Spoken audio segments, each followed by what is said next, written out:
झांसी में नई साल पर मध्य प्रदेश के पूर्व गृहमंत्री नरोत्तम मिश्रा के होर्डिंग लगने से भीषण सर्दी में सियासी पारा गर्म हो गया है।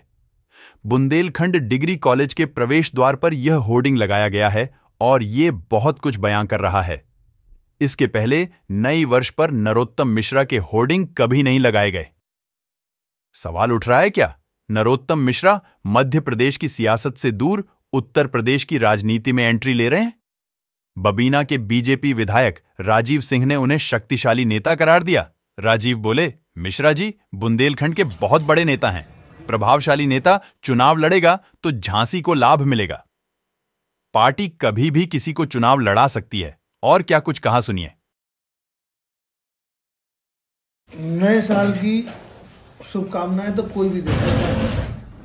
नरोत्तम मिश्रा जी बुंदेलखंड के बड़े नेता हैं और काफ़ी प्रभावशाली हैं। जनता भी बहुत पसंद करती है उनको।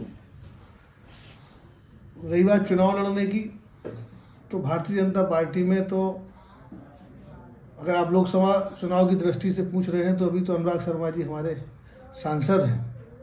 उन्होंने काफ़ी अच्छे काम भी किए हैं और उनके 5 साल के कार्यकाल में काफ़ी विकास भी हुआ है। लेकिन पार्टी कभी भी किसी को लड़ा सकती है, ऐसा हमने कई राज्यों में पार्टी के निर्णयों के साथ में इस चीज़ को महसूस किया है। कौन प्रत्याशी होगा, ऐसे पार्टी ने मुझे 2 बार मौका दिया विधानसभा चुनाव लड़ने का। अब तीसरी बार किसको लड़ाती है, ये पार्टी को निर्णय लेना है। लेकिन ये बात बिल्कुल सही है कि नरोत्तम मिश्रा जी बड़े नेता हैं, जहाँ से भी लड़ते हैं और जहाँ से वह जनप्रतिनिधि बनते हैं उस क्षेत्र का बहुत तेज़ी से विकास होता है। उसका उदाहरण दतिया है। मैं तो दतिया के लोगों को कहीं ना कहीं इस विषय में निर्णय लेने के विषय में ये मानता हूँ कि उनका निर्णय बहुत अच्छा नहीं रहा। इतने बड़े नेता को, विकास पुरुष को उन्होंने इस बार विधायक जनप्रतिनिधि नहीं बनाया अपना। उसका नुकसान दतिया को निश्चित रूप से होगा।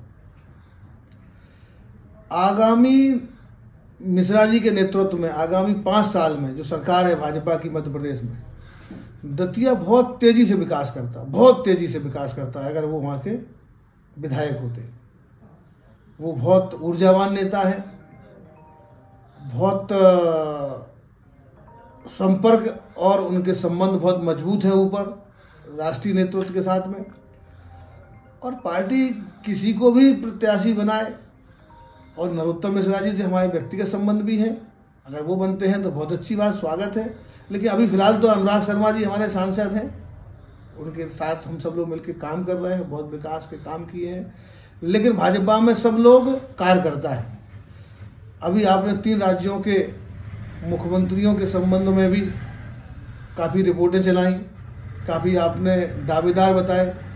लेकिन जहाँ सबकी सोच समाप्त होती है, वहाँ से हमारे राष्ट्रीय नेतृत्व की सोच प्रारंभ होती है। कौन प्रत्याशी होगा इसका किसी को पता नहीं है। लेकिन हम ये चाहते हैं कि यहाँ का जो सांसद हो वह बहुत संपर्कशाली हो, उसके संपर्क हो, प्रभावशाली हो, जिससे झांसी की जो आवश्यकता है, झांसी की जो ज़रूरत है, उस ज़रूरत को पूरा करे। झांसी के अंदर विकास की अपार संभावनाएं हैं। झांसी बुंदेलखंड का हृदय स्थल है। यहाँ से जब मजबूत व्यक्ति चुनाव लड़ता है तो यह झांसी, जब यहाँ से मजबूत व्यक्ति सांसद होता है, यहाँ के जनप्रतिनिधि विधायक सांसद जब मजबूत होते हैं तो ये राष्ट्रीय फलक पर झांसी आ जाती है, उभर आती है, और उसका लाभ झांसी को मिलता है।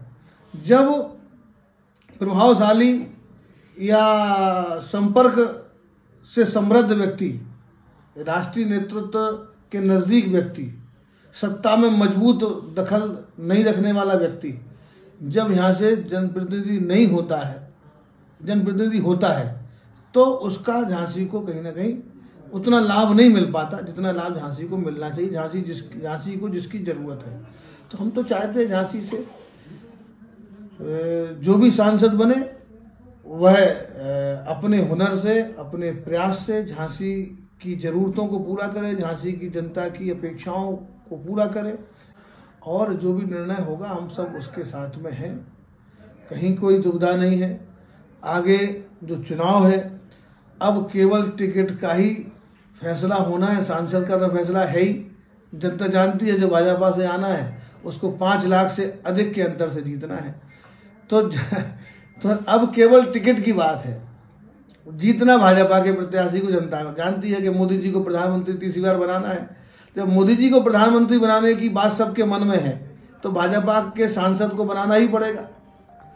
तो हर आदमी की एक रहती है कि प्रभावशाली व्यक्ति, ताकतवर व्यक्ति रहेगा सांसद, तो फिर झांसी की जो विकास की रफ्तार है और कई गुनी हो जाएगी और झांसी को उसका अधिकार मिलेगा। दीदी आ सकती हैं, स्वागत है। नरोत्तम मिश्रा जी आ सकते हैं, स्वागत है। अनुराग शर्मा जी सांसद हैं तो हम उनके साथ काम कर ही रहे हैं। और भी कोई आए, ये तो भाजपा के नेतृत्व को निर्णय लेना है। हम सब लोग निर्णय के साथ में हैं और ये हम गारंटी देते हैं कि 5 लाख वोटों के अंतर से अधिक से भारतीय जनता पार्टी का प्रत्याशी जो भी होगा वो जीतेगा। झांसी को पहचान दिलाने में मैं गर्व से कह सकता हूं और अधिकार से कह सकता हूं कि हमारी सरकार, चाहे केंद्र की सरकार हो चाहे राज्य की सरकार हो, इसमें 3 लोगों को भरपूर मैं धन्यवाद देता हूं और 3 लोगों को श्रेय जाता है। आदरणीय प्रधानमंत्री जी को, जिनके नेतृत्व में बुंदेलखंड का सम्मान बढ़ा है, बुंदेलखंड में विकास की रफ्तार बढ़ी है, बल्कि मैं ये कहूँगा विकास की शुरुआत हुई है। और उनकी मंशा के अनुरूप आदरणीय मुख्यमंत्री योगी आदित्यनाथ जी ने जितना स्नेह और आशीर्वाद बुंदेलखंड और झांसी पर, खासतौर से मेरी विधानसभा पर उनकी कृपा रही है, मैं दिल से आज इस 9 वर्ष के पावन अवसर पर उनको हृदय से धन्यवाद करता हूँ। इसी तरीके से उनका स्नेह और आशीर्वाद झांसी और बुंदेलखंड के ऊपर बना रहे। और तीसरा नाम है दीदी उमा भारती जी का। जब वह यहाँ से सांसद थी, मंत्री थी, शुरुआत तब से ही हुई थी। झांसी में विकास की शुरुआत, झांसी के मान सम्मान की शुरुआत, झांसी को राष्ट्रीय फलक पर स्थान देने का जो सिलसिला शुरू हुआ था, जो शुरुआत हुई थी, वो निश्चित रूप से ये तिकड़ी थी 3 लोगों का।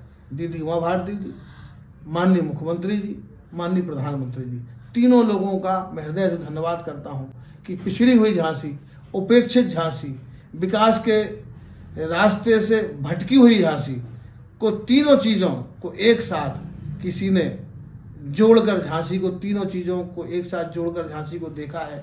तो हमारे तीनों लोगों ने, और तीनों लोगों का विशेष धन्यवाद मैं करता हूँ।